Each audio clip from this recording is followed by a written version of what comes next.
નમસ્કાર દર્શક મિત્રો, હું છું એન્કર અર્પિતા પટેલ. દેશભરના તાજા અને સચોટ સમાચાર આપણી ભાષામાં જોવા માટે A1 અભિપ્રાય ન્યૂઝમાં આપનું હાર્દિક સ્વાગત છે. હવે જોઈએ મુખ્ય સમાચાર. ઉજ્જૈન ખાતે મહાઆરોગ્ય શિબિરનો પ્રારંભ કરાવતા રાજ્યમંત્રી ડોક્ટર જયરામ ગામિત. ગ્રામીણ નાગરિકોને ગુણવત્તાસભર આરોગ્ય સેવાઓ ઉપલબ્ધ કરાવનાર રાજ્ય સરકાર પ્રતિબદ્ધ.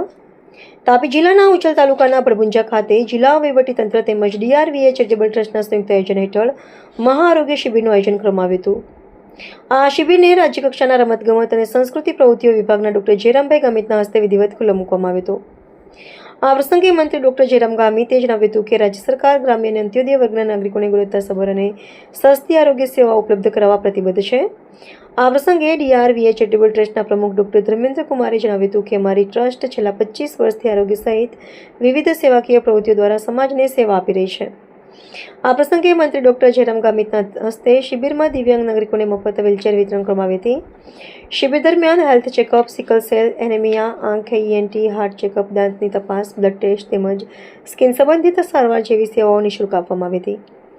કાર્યક્રમમાં જિલ્લા પંચાયત પ્રમુખ જાલમસિંહ વસાવા, DRVA ચેરિટેબલ ટ્રસ્ટના પ્રમુખ ડોક્ટર ધર્મેન્દ્ર કુમાર, ટ્રસ્ટ તેમજ આરોગ્ય વિભાગના અધિકારીઓ અને કર્મચારીઓ, તાલુકા પંચાયતના સભ્યો, પડભુંજાના સરપંચો સહિત આ મહાઆરોગ્ય શિબિરમાં મોટી સંખ્યામાં નાગરિકોએ હાજરી આપી વિવિધ આરોગ્ય સેવાઓનો લાભ લીધો હતો.